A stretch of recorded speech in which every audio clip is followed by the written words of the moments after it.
Hola, ¿qué tal? Soy su amigo Alfonso Suaste Puerto y les doy la cordial bienvenida a su programa Enfoque Jurídico. Agradezco igualmente a todas las seguidoras y seguidores del programa a través de redes sociales. Vamos a continuar con la emisión de la segunda parte del programa con el tema el despido en materia laboral a cargo del maestro Salvador García García, y agradezco haya aceptado la invitación. Un gusto. Gracias, maestro. Bien, platicamos en la primera parte del programa la dificultad o el grado de complejidad que tiene un patrón para despedir de manera justificada a un trabajador. Ya usted nos hacía el señalamiento de que como presidente de junta, pues no era muy común que se presentaran avisos de rescisión y que más bien la defensa del patrón ante una demanda de despido pues se encauzaba por otro tipo de estrategia. Retomando el tema y atendiendo a un cuestionamiento o duda de uno de nuestros seguidores del Facebook, le preguntaría, bueno, en principio, si es válido hacer firmar a un trabajador una hoja en blanco. Sí, no, claro que no es válido, es una cuestión ilegal. Aunque es una costumbre reiterada, ¿sí?, de las empresas, es algo muy, pues muy común. ¿Sí? Y no de ahora, sino de todo el tiempo que yo he estado en esta materia. Sí es muy común que hagan firmar a los trabajadores hojas en blanco, sí, o renuncias sin fecha, finiquitos sin fecha, para ser utilizados con posterioridad en un juicio, okay, ser manipulados. En una ocasión alguien me decía, bueno, pero es que también es ilegal que no los corro y me demanden, ¿verdad? Sí. Quien me decía esto, bueno, trata de justificar esto diciendo es que no los corro y van y me demandan, por eso lo hago. Pero esa es una conducta que se sigue por muchas empresas. ¿Y por qué firma un trabajador? Pues por necesidad. Sí. Por la necesidad, muchas veces te condiciona a darte un trabajo, si no firmas ese tipo de documentación, y después cuando el trabajador es despedido, el patrón la va a manipular. Existen muchas formas, sí, de sacar esas hojas en blanco. A veces las sacan con engaños, a veces entre tantos papeles que hacen firmar al trabajador no se da cuenta que está firmando su renuncia. Sí. A veces he visto casos que hasta los hacen firmar pagarés, bien, para en un momento dado presionar a los trabajadores. En ocasiones firman hojas con datos, dice datos del IMSS, y dejan un espacio muy considerable y la firma va hasta abajo. Bien. Después la guillotinan y manipulan ese documento. Entonces sí es muy recurrente este tipo de conductas por parte de los patrones. Ellos lo justifican como una defensa ante tantas demandas, pero bueno, sabemos que un documento que está alterado, pues se puede probar su falsificación, porque sí, a veces pues están mal recortados, a veces se notan las fibras en las orillas del documento en la parte posterior, sí, donde se ve que el documento fue recortado. A veces esos documentos corresponden a hojas de un formato pues que no es oficial, sí, entonces no se justifica. Y llegué a ver renuncias así en una tirita, ¿no? Decían, bueno, es que la renuncia no, la ley no habla de una medida, pero tampoco es lógico que aparezca una renuncia así delgadita en una tira así de papel. Sí. Entonces, no debemos de olvidar que el derecho es lógico. Entonces, ¿por qué me presentaré esto una renuncia en un papel que no está en una medida oficial? Bien. Una medida oficial, insisto, a veces están las quintas empalman. Bien. Y se puede evidenciar que primero se firmó, sí, el documento y después se puso el texto. Entonces esto ya sería cuestión de estudios periciales. Bien. Pero no es tampoco la panacea para un patrón por este tipo de situaciones. En ocasiones llegué a ver renuncias en hojas membretadas de la empresa. Bien. El criterio de la Corte es que si aparecen membretes de las empresas y el trabajador dice que se le hicieron en la empresa y se lo obligaron a llenarla, pues se va a presumir que así fue. Entonces, hay ciertos requisitos pues que deben de observarse. Igual con los finiquitos, ¿no? Sí. los finiquitos pues tienen que estar desglosados de forma pormenorizada, Sí. y a veces dicen, manifiesto que nunca sufrí riesgo de trabajo alguno. Ajá. Eso no exonera a un patrón esa manifestación, ¿no? Correcto.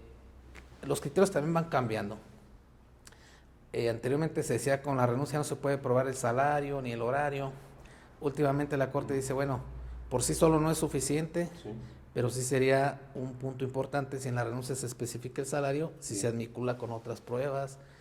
Pero sí es muy común las renuncias llenadas en blanco, como también es común las demandas de despido cuando no existió el despido. Perfecto. Como los trabajadores pues van observando que todas aquellas personas que salen de la empresa y demandan, Sí. pues se llevan alguna cantidad de dinero, pues ya después se hace costumbre, y a veces hasta con el mismo abogado de siempre, ¿no? Sí. Y hay abogados que traen a las empresas ya demandadas, pues, o sea, ya es el mismo abogado el que presenta todas las demandas en contra de ciertas empresas. Correcto. Y pues esto de repente sí provoca pues muchos problemas en la práctica. Sí.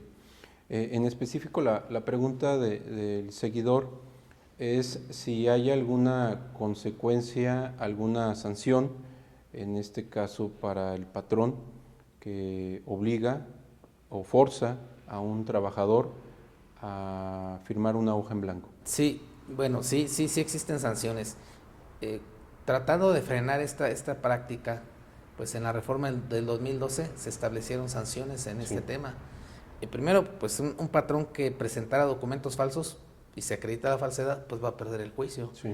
Pero también podría ser sancionado hasta con pena corporal, dice la Ley Federal del Trabajo. Bien. Yo en la realidad no he visto una sanción así de drástica, ¿no? Sí. En ese sentido.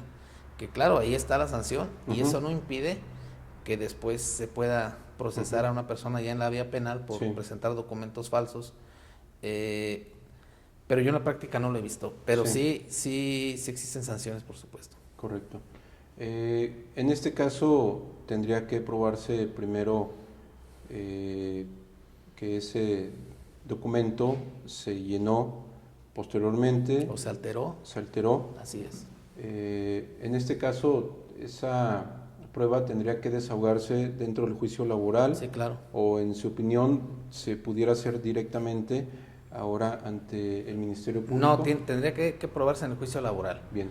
Muchas veces los patrones son omisos en llevar documentación y después tratan de en la vía penal hacer valer pues sus acciones. Sí. Y yo lo que recuerdo haber visto de los criterios de los tribunales es en el sentido de decir, si tú fuiste llamado a juicio y tuviste la oportunidad de llevar pruebas y no las llevaste, es en tu perjuicio. Entonces no quedaste en estado de indefensión. Okay. En consecuencia no podemos hablar de falsedades. Ese es el criterio que yo llegué a ver, donde decían, si tú tuviste la oportunidad de probar y no lo hiciste, pues no vengas ahora en la vía penal a tratar de ganar lo que no hiciste en un juicio laboral. Entonces, en consecuencia, sí tendría que probarse en el juicio laboral la falsedad. Hay criterios pues muy interesantes. Por ejemplo, si el trabajador se dice despedido el 8 de agosto y la renuncia es de 13 de agosto, la renuncia por sí sola no basta. Tiene que probarse que se trabajó 9, 10, 11, 12 y 13 para que tenga efectividad. Bien. Entonces, muchas veces los abogados, sabiendo que la renuncia es de 13 de agosto, ubican el despido en una fecha anterior. Y si el abogado de la parte demandada no conoce ese criterio, va a perder el juicio. Bien. ¿Por qué? Porque tiene que probar que el vínculo laboral subsistió hasta la fecha de la renuncia para que ésta tenga efectividad. Perfecto. Son criterios, San Alfonso, que a veces se desconocen. Bien. Y dices, ¿por qué perdí el juicio si yo exhibí la renuncia? Claro. Pues porque existe ese criterio de la Corte así respecto de este tema. Entonces sí es importante que estemos actualizados. Bien, ya mencionaba usted que para probar en este caso la alteración de algún documento o que incluso que se haya llenado un documento firmado por el trabajador en blanco, mencionaba usted que tiene que ser a través de la prueba pericial y lo entiendo perfectamente. La pregunta sería si la Ley Federal del Trabajo o alguna disposición apoya o que el trabajador pueda llevar a cabo este tipo de pruebas sin costo para esta parte, digamos, débil. Sí, claro. La ley es muy clara en el sentido de decir si el trabajador no tiene la posibilidad económica de desahogar una prueba pericial, Sí. el Estado está obligado a Ok. proporcionarle, y en todas las áreas, no nada más en la grafoscopía, también Ok. periciales médicas, contables, un traductor, al grado de que en la ejecución dicen, no tengo dinero para Sí. contratar un perito evaluador, Ujú. y le piden a la Junta que se los designe, Bien. y se tiene que mandar a la Secretaría de Finanzas un oficio para que nos designe uno de Ok. los peritos. O sea, hasta ese grado llega Perfecto. de que en la fase de ejecución también se le designan peritos de oficio. Ujú. Y en el caso del patrón, ¿no? En el Ujú. caso del patrón, él tiene que sufragar sus propios gastos. Perfecto. Y pues sabemos que es una materia laboral donde no existen gastos y costas. Ok. Es decir, yo puedo intentar demandar a una persona Sí. en la vía laboral, y si no procede mi acción, si no Bien. prospera, no hay ninguna sanción, como lo encontraríamos en materia civil o en materia Sí. penal, ¿verdad? Que después se regresan en perjuicio del accionante, ¿no? Aquí Correcto. no. En materia laboral no existe una sanción para aquella persona que intenta Bien. una acción y no prospera. Correcto. Entonces, por eso a lo mejor eso incita mucho a demandar sabiendo que no tengo sanción. Bien. ¿Puede un patrón o tendrá derecho un patrón a, llamémosle, a boletinar a un trabajador o trabajadores? Sí, son las famosas listas negras. Ok. La ley expresamente prohíbe poner en Ujú. el índice a un trabajador, Sí. pero bueno, sabemos que en la realidad, ahora con tantos sistemas tan Ujú. sofisticados, electrónicos, Sí. que sí existen esas páginas, que por ejemplo en Monterrey he Ujú. sabido que los patrones pasan listas entre ellos Bien. de trabajadores que tienen antecedentes de demandas en los juicios laborales Sí. para que no sean contratados. Muchas veces un trabajador que ha demandado Ujú. es visto con malos ojos por su Sí. nuevo patrón, ¿verdad? Piensa que lo va a demandar. Yo Ujú. creo que demandar no es malo, porque tú tienes derecho a hacer valer tus acciones en caso que seas Claro. despedido injustificadamente, pero sí se llama esa figura poner en el índice, y está Ok. expresamente prohibido. Miren, las páginas de aquí en las juntas del estado de Guanajuato, Sí. en la página de internet, yo ahí le pongo Julcas y aparece, se despliega una página de la Subsecretaría del Trabajo, Bien. donde puedes ver todos los juicios en línea, Sí.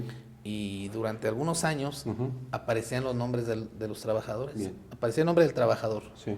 Si un trabajador iba a pedirte trabajo, tú podías meterse a esta página y podías darte cuenta Ujú. cuántas demandas tenía Perfecto. y qué pasó con esas demandas. En la actualidad, Sí. supongo que precisamente tratando de proteger este tema, Ajá. ya no aparece. Si tú buscas a una persona como trabajador, no aparece. Ya. Sí, la empresa, yo puedo Sí. agarrar una empresa, X empresa, y buscar, Ujú. pongo el puro nombre de esa empresa y me va a aparecer cuántos juicios tiene, y claro, Sí. ahí sí se van a ver los nombres de los trabajadores que los han demandado. Ah, ok. Pero ya no puedo hacer una búsqueda directa por trabajador, Bien.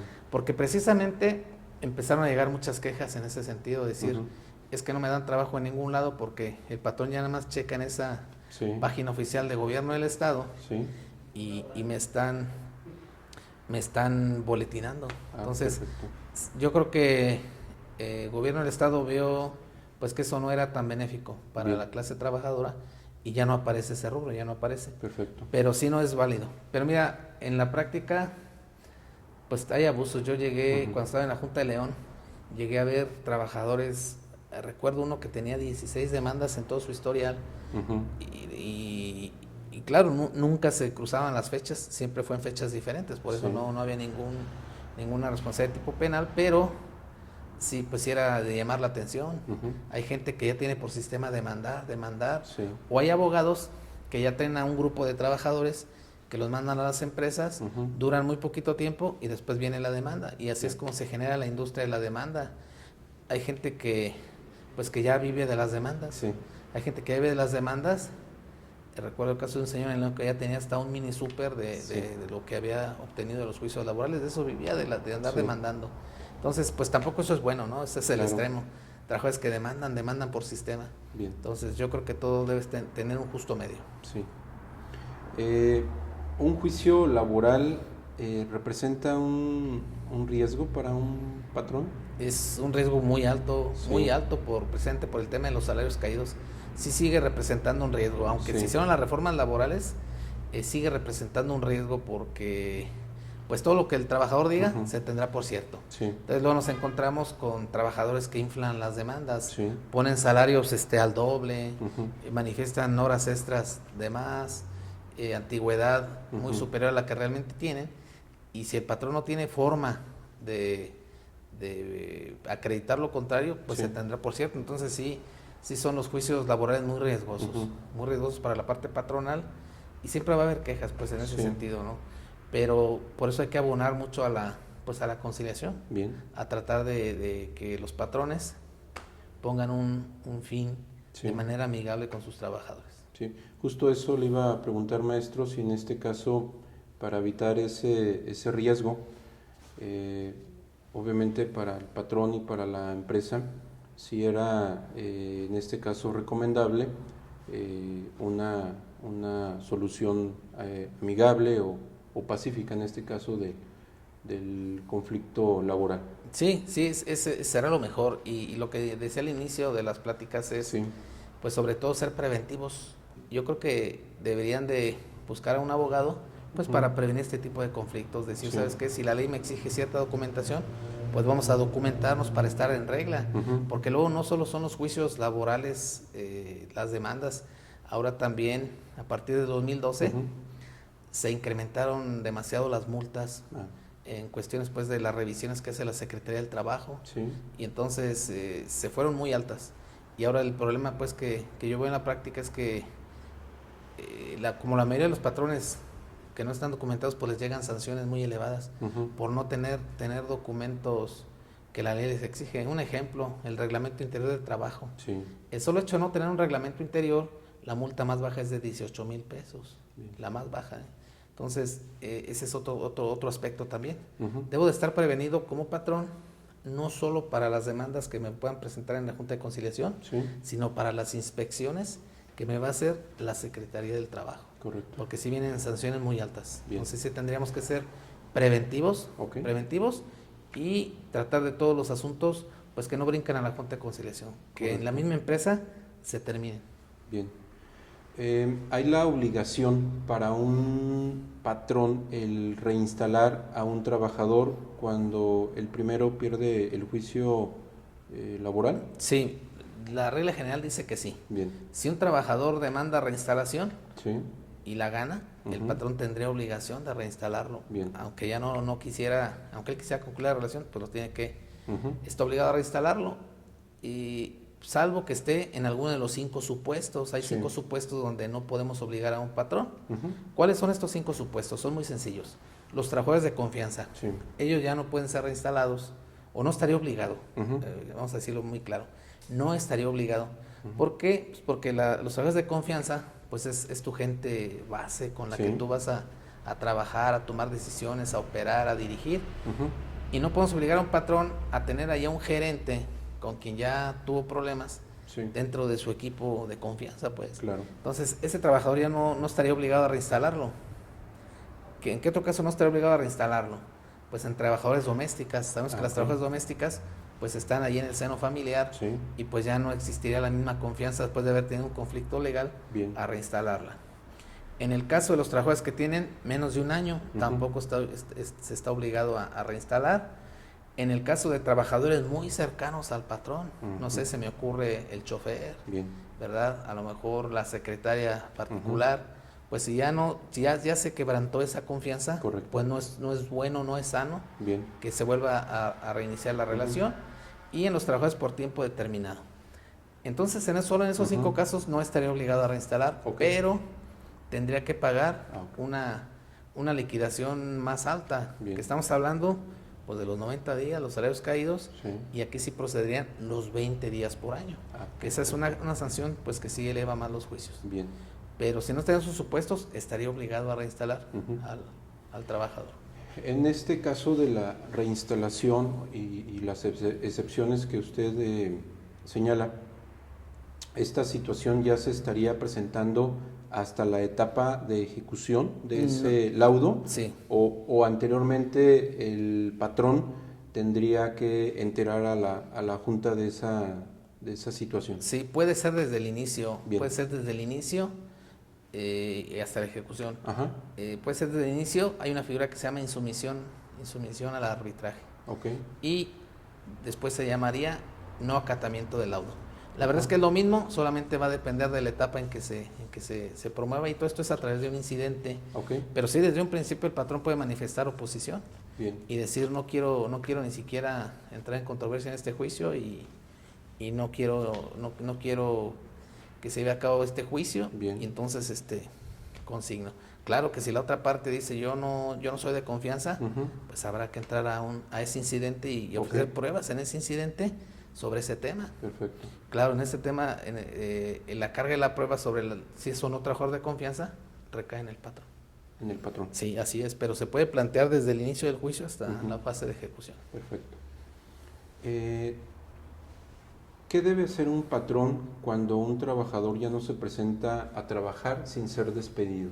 Sí, lo más común es eso, que los trabajadores no regresan. Sí. Y meses después al patrón le llega una demanda laboral.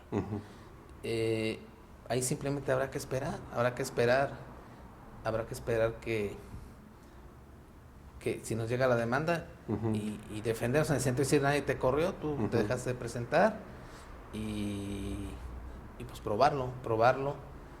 Algo importante es dejarlos en el Seguro Social por un plazo aproximado de 30 días. Bien. ¿Verdad? Para demostrar a la autoridad que no se le despidió, bueno, que ahí se le estuvo. Correcto. Se le estuvo esperando, ¿no? Y su seguridad social ahí estuvo. Sí. Muchas veces, insisto, presentan avisos, no se ha presentado tal persona para que tengas conocimiento. Pues no es muy efectivo ese aviso. Entonces simplemente, si una persona deja de ir, pues no hacer nada más. Hay quien dice, bueno, pues habría que rescindir por faltas, pero mi concepto es que las faltas se van a tipificar si el trabajador regresa. Si dejó de asistir algunos días y regresa, entonces se actualiza el tema de las faltas. Okay. Pero si la persona ya nunca regresó, no estamos en presencia de una falta, más bien ahí es una separación voluntaria y había que acreditarlo en un juicio. Pero no estaríamos en presencia de faltas. Y muchas veces dicen, hay que rescindir por faltas, pues no. Si regresa, sí se podría hacer el aviso rescissorio, pero si no, porque ya el vínculo fue roto. Bien. ¿Cuánto tiempo es el aconsejable para el patrón esperar para recibir una demanda? Normalmente una demanda, si un trabajador se va, te va a llegar como tiene 2 meses. Bien. Y luego la Junta tarda el trámite, no tarda mucho, sino dentro de los plazos legales, pero yo creo que es un promedio de 3 meses. Bien. Pero hay ocasiones en que al trabajador en la Junta le hacen requerimientos y le dan hasta 4 meses y medio para que los cumpla. Sí. Y aparentemente el patrón considera que ya no pasó nada. Y un año después le llega la demanda. Sí. Dice, pero ¿por qué hasta ahorita esto ya no procede? No, claro que sí. Porque la demanda entró en tiempo, pero como había requerimientos y se le da plazo para que cumpla, y luego cumplió con el requerimiento, pero estaba mal, se le dan otros 4 meses. Y entonces a veces los juicios se van haciendo largos, muchas veces por ineficacia del abogado, pero también muchas veces con cierta maña para que el juicio se haga atractivo. Aquí entonces, para evitar esa situación, lo más aconsejable para el trabajador, para el patrón, sería iniciar ese procedimiento o aviso de rescisión con las formalidades que establece la ley. Sí, hay causal, sí hay causal, sí. Incluso con esa facilidad tenemos ya de buscar en las páginas electrónicas, pues tú te puedes dar cuenta si efectivamente estás o no demandado. O sea, no es a veces tan bueno esperar a que te llegue. Tú puedes verificar en la página y ahí va a aparecer precisamente si te demandó. Con el nombre de tu empresa y ahí va a salir el nombre del trabajador, el número de juicio. Bien. Si tiene audiencia, ¿cuándo va a ser la audiencia? Es una de las facilidades que da la electrónica. Bien. Y tú te podrías dar cuenta. Perfecto. Si te demandó. Bien. ¿Cuál sería el tiempo o el término que tiene un trabajador para demandar prestaciones ordinarias y en la cuestión también del despido?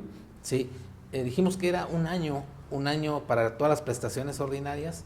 Tratándose del despido, son 2 meses y el último día del vencimiento tiene que ser un día hábil. Y siempre que caiga en un día inhábil, se recorre. recorre el día siguiente hábil. ¿Por qué? Porque si el trabajador va a la junta, pues va a encontrar cerrado. No va a haber quien le reciba una documentación. Incluso, bueno, todos los periodos vacacionales se consideran inhábiles para esos efectos. Aunque existan ahí guardias para recibir documentación, los plazos se suspenden. Entonces son 2 meses para demandar. Y te digo, existe luego controversia, pero yo siempre les digo a mis alumnos, de acuerdo al criterio de la Corte, cuéntenle de así días. Si fue el 24 de agosto, es el 24 de octubre el último día. Porque dicen, no, ese sería el 25, entonces sería el 24. Entonces, para evitar ese tipo de situaciones, licenciado Poncho, pues mejor hay que presentar las demandas. Creo que es un plazo muy considerable.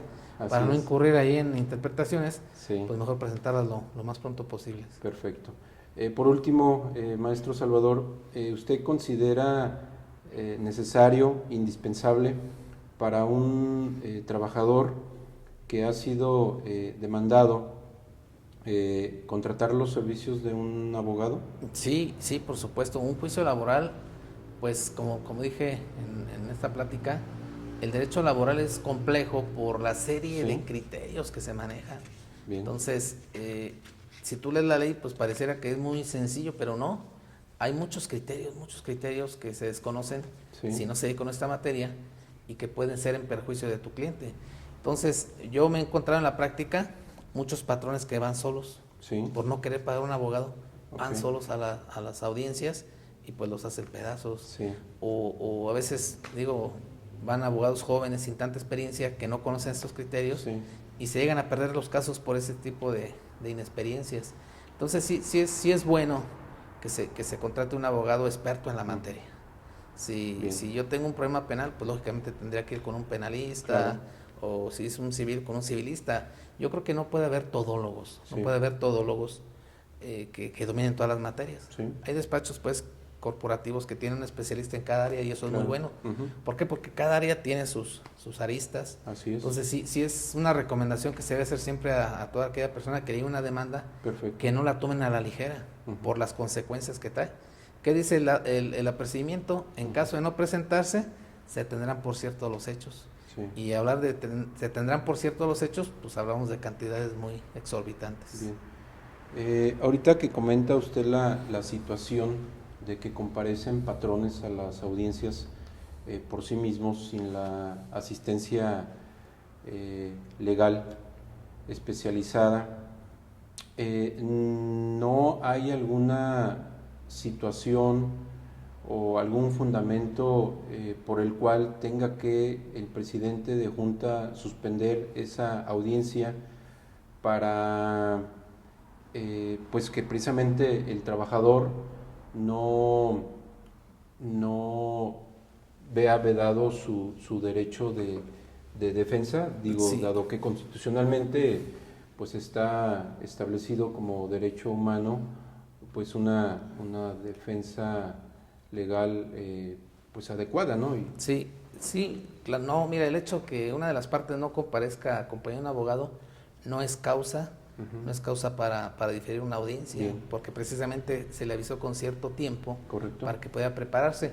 El antecedente que sí existe es que si un abogado renuncia antes de, o sea, si ya tiene un abogado la persona y renuncia con anticipación a la audiencia o en la propia audiencia, ahí sí se tendría que diferir la audiencia. Ese es el único antecedente que yo recuerdo que hay en la jurisprudencia. Fuera de esos casos, no. Si un trabajador va solo, dicen es que hay obligación de llamar a la Junta, a la Procuraduría de Defensa del Trabajo, pero normalmente no se hace, porque no existe un dispositivo que así lo contemple. Y sí es común que los patrones vayan solos. También algo importante es a partir del 2012 la reforma laboral solamente pueden litigar quienes sean licenciados en Derecho, ¿verdad? O los que tengan carta de pasante. Anteriormente pues litigaban licenciados en Relaciones Industriales, los contadores, y eran muy buenos. Yo conocí gente que no eran abogados, pero sí conocían muy bien la materia. Pero a raíz de esta reforma, solamente quien sea licenciado en Derecho puede litigar en materia laboral. Y muchas veces se presentan pues pues personas que no son licenciados en Derecho y no se les puede dar intervención. En este caso, ¿los tribunales laborales llevan algún registro o algún tipo de control para saber quién sí es abogado, licenciado en Derecho, quién no? Y también le preguntaría si es necesario que quien se presente como licenciado en Derecho exhiba la cédula profesional. Sí, quien se ostente como licenciado en Derecho pues tendría que exhibir la cédula profesional, y precisamente para estar evitando que cada audiencia estés presentando tu cédula y estar cargando ese documento tan importante, sí aquí en el Estado se estableció algo muy similar de lo que es en los tribunales pues de amparo, que recuerdo, de establecer un libro base, donde presentas tu cédula con una copia y firmas ahí bajo protesta de verdad que esta es tu cédula. Entonces ya tienes un registro. Entonces ya cada que te presentas a una audiencia, nada más invocas tu número de registro. Perfecto. La autoridad ahí verifica que efectivamente sea el número de registro que ellos tienen en su base de datos, y si con eso estamos evitando que a cada rato se esté identificando a la persona, o que por algún descuido se me olvide mi cédula, y pues sería catastrófico, ¿no? Bien. Pero sí tenemos, sí existe un libro de registro. Perfecto. Pues maestro Salvador, le agradezco infinitamente el tiempo, la disposición que puso en todo momento para poder llevar a cabo este programa y esta plática, que sin lugar a dudas creo que será de mucha utilidad para la comunidad jurídica que lo vea. Sí, al contrario, gracias a ustedes por darme la oportunidad de poder compartir con ustedes pues las experiencias que tenemos. Le agradezco mucho. Gracias. Y le reitero también la invitación para ulteriores programas y algunos otros temas que también quiera usted exponer. Sí, con todo gusto. Gracias. Gracias. Pues bien, a las seguidoras y seguidores del programa, les hago y les reitero la invitación y convocatoria que hace el Centro de Estudios Carbonell, sede Bajío, en la ciudad de Salamanca, al diplomado en Derecho Familiar que coordina el doctor Javier Mijangos, y que tendrá comienzo el 14 de octubre y término el día 3 de diciembre del 2016, en horarios los viernes de 5 de la tarde a 9 de la noche y los sábados de las 9 de la mañana a las 14 de la tarde. Pueden tener más información en la página www.centrocarbonell.com.mx o en los teléfonos que aparecen en pantalla. Les agradezco su atención y los invito para la siguiente emisión de su programa Enfoque Jurídico.